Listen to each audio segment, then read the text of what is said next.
स्वागत है आप सबका आपके अपने ही YouTube channel the employment class में। आज हम लोग एक बहुत इंपॉर्टेंट टॉपिक सीखने वाले हैं, पैसा बांटने का नियम। यानी कार्य और समय में अगर किसी व्यक्ति को पैसा देना है तो कैसे बांटेंगे, आइए उसको सीखते हैं।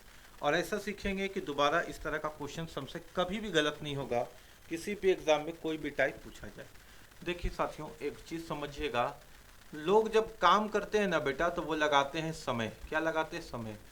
अगर दो लोगों के द्वारा लगाए गए समय का रेशियो ए अनुपात बी है तो उनके द्वारा लगाया गया जो क्षमता का अनुपात होगा, क्षमता को इंग्लिश में कहते हैं एफिशिएंसी, उनके द्वारा लगाया गया जो क्षमता का अनुपात होगा वो होगा समय के अनुपात का विपरीत, यानी बी अनुपात ए।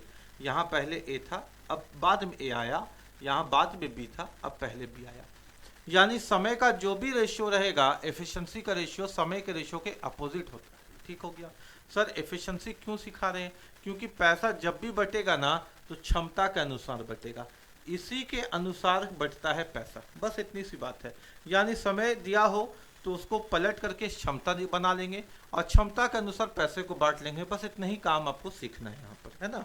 तो ये बात आप समझ गए होंगे। अब जैसे क्वेश्चन देखो बेटा, अमन और बिट्टू किसी दीवार को 10 दिन और 15 दिन में बना सकते हैं। यानी अमन का समय 10 दिन का है और बिट्टू का समय 15 दिन का है।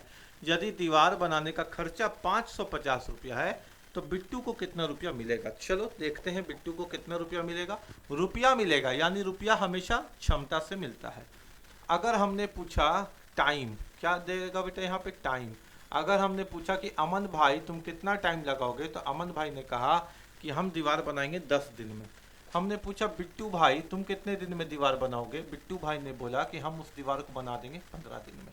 लेकिन हमको बांटना है पैसा, और पैसा हमेशा क्षमता से बचता है। तो ये तो इनके द्वारा लिए गए समय है। अगर हम एफिशिएंसी देखें बेटा, हिंदी में बात करें तो क्षमता देखें तो सर क्षमता हो जाएगा 15:10। बोलो हाँ कि ना? यानी 15 पहले था बाद में आ गया, 10 पहले था बाद में आ गया। क्लियर है क्या? इसको हम काट के छोटा भी कर सकते हैं, 5 तिया 15 और 5 दूना 10, क्योंकि दोनों मेरे को दिख रहा था 5 से कटेगा। यानी अमन का जो क्षमता है वो 3 का है, बिट्टू का जो वो क्षमता है वो 2 का है, और दोनों का मिला करके जो क्षमता है वो 5 का है। 3 इसका, 2 उसका, मिलाकर 5। हमसे पूछा है कि बिट्टू को कितना रुपया मिलेगा। चलिए देखते हैं बिट्टू को कितना रुपया मिलेगा। टोटल कितना रुपया है? 550। देखो क्वेश्चन में दिया हुआ है कि 550 रुपये में बिट्टू का हिस्सा पूछा। बिट्टू भाई तुमको कितना मिल रहा है? बोला हमको 2 हिस्सा मिल रहा है। कितना में? 3 और 2, 5 में हमको 2 हिस्सा मिल रहा है और 3 हिस्सा तो अमन को मिलेगा। तो बिट्टू भाई तुमको पैसा दे रहे हैं, तुमको कितना मिलेगा? तो बिट्टू को मिलेगा 550 में दूसरा भाग। टोटल कितना भाग है बेटा? 3 और 2 5 भाग। 5 से काटो 110 बार में, और 110 को 2 से गुना करोगे तो बिट्टू को मिलेगा 220 रुपया। यानी तुम्हारे क्वेश्चन का आंसर होगा ऑप्शन नंबर बी। क्लियर है एकदम पैसा बांटने का तरीका, है ना। अब देखो दूसरा क्वेश्चन। दूसरा क्वेश्चन क्या है? ये क्वेश्चन तुम्हारे सामने। ए ने किसी काम का 1/3 भाग, बी ने किसी का 2/5 भाग और सी ने शेष काम किया। यानी यहाँ पे समय नहीं बताया, सीधा काम दे दिया। काम का मतलब तो क्षमता होता है, एफिशिएंसी। तो पूरे काम में मजदूरी 1350 मिली, तो सी की मजदूरी क्या होगी?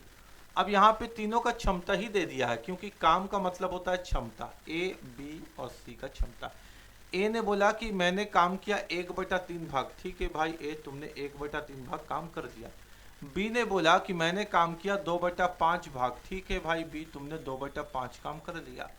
सी ने बोला कि मैंने शेष काम किया, यानी बचा हुआ काम किया। तो बचा कितना बेटा? इन दोनों को आपस में जोड़ दिया जाए, यानी 1/3 को प्लस 2/5 को क्यों जोड़ दिया जाए? क्योंकि इसने ए कर लिया और इस काम को बी ने कर लिया, तो टोटल काम इतना हो चुका है। अब इसे 1 माइनस कर देंगे तो बचा हुआ काम निकल जाएगा। 3 और 5 का एलसीएम कितना होता है? 15। 3 का पहाड़ा कितने बार पढ़ोगे कि 15 आ जाए? 5 बार, तो 5 एकम 5 हो गया। 5 का पहाड़ा कितने बार पढ़ोगे कि 15 आ जाए? 3 बार, तो 3 दूना 6 हो गया। 6 5 11/15। यानी ए और बी ने मिल करके 11/15 काम कर लिया। नीचे जो होता है ना मेरा प्यारा बेटा 15, नीचे होता है कुल काम। नीचे क्या होता है? कुल काम। ऊपर होता है काम जितना कंप्लीट हो गया। यानी 15 में से 11 काम कंप्लीट हो गया, तो बचा कितना? 12 13 14 15। अब 4 काम बचा, यानी 15 में केवल 4 काम बचा हुआ। सीख पा रहे हो क्या? शेष कैसे निकला? यानी सी कितना काम करेगा? तो 4/15 काम करेगा। सर इसको और आसान हम लोग कैसे कर सकते हैं वो सीखो। ये स्टेप तो तुमको समझ में आ गया होगा, एलसीएम लिए हैं, इसको और हम छोटा कैसे कर सकते थे वो हम अब तुमको सिखाते हैं, ठीक है। कभी भी एलसीएम लेना है ना, बस प्यार से मल्टीप्लाई करो तिरछा, 3 दूनी, यहाँ से देखो 3 दूनी 6 प्लस 5 1 जा 5, ऐसे कर लोगे ना, यानी ऊपर तिरछा गुना, 3 दूना 6 और 5 एकम 5, और फिर नीचे गुना कर दो, 3 5 कितना हो गया 15, तो 6 5 11/15 काम हो गया। यानी सर 15 में 11 काम हो गया, तो 15 में कितना काम बचा 4। किसी को कोई तकलीफ नहीं, सब बच्चा को समझ में आ गया होगा, है ना। तो कितना काम करेगा सी अकेले सर 4/15। अब ये तीनों का क्षमता हो गया। हम एक बात हमेशा बोलते हैं बेटा कि रेशियो को कभी भी बटा में मत रहने दो, फ्रैक्शन में नहीं रहने दो, फ्रैक्शन को खत्म कर दो। और फ्रैक्शन को खत्म करने के लिए लेते हैं एलसीएम। क्या लेते हैं बोलो, एलसीएम। यदि एलसीएम ले लोगे ना तो फ्रैक्शन खत्म हो जाएगा। 3 5 और 15 का एलसीएम होता है 15, यानी प्रत्येक को हम 15 से गुना कर देंगे ताकि एलसीएम मेरा फ्रैक्शन खत्म हो जाए। इसको भी 15 से गुना कर देंगे और इसको भी 15 से गुना कर देंगे, तो 3 5 15, 5 तिया 15, तो 2 तिया 6, 15 से 15 गया तो ये बचा 4। अब हो गया ये क्षमता का रेशियो एकदम प्यारा सा। हमसे पूछा था कि सी की मजदूरी क्या होगी, कितने रुपया में, 1350 रुपया में सी का हिस्सा बताना है। सी बोला कि हमको मिलता है 4, कितने में, 6 4 10 और 5 15 में, 15 में।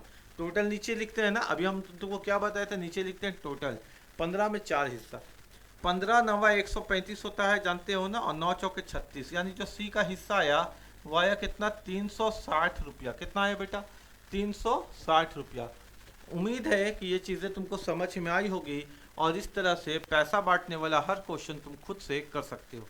मिलते हैं एक अगले क्लास में एक नए कॉन्सेप्ट के साथ। ये छोटी छोटी क्लासेस है, जानबूझ करके हम बीच में देते हैं। बड़ी क्लासेस तो ऑलरेडी तुम जा करके प्लेलिस्ट में देख सकते हो, लंबी लंबी क्लासेस भी चल रही है, लेकिन छोटी छोटी क्लासेस क्यों, क्योंकि कम समय पे एक कॉन्सेप्ट सीख लो, है ना। समय कम लगे, 5 मिनट 6 मिनट में के अंदर एक कॉन्सेप्ट सीख लेंगे तो क्या जाता है। चलो वीडियो को जल्दी से लाइक करो और चैनल को सब्सक्राइब कर दो। जय हिंद जय भारत। हेलो।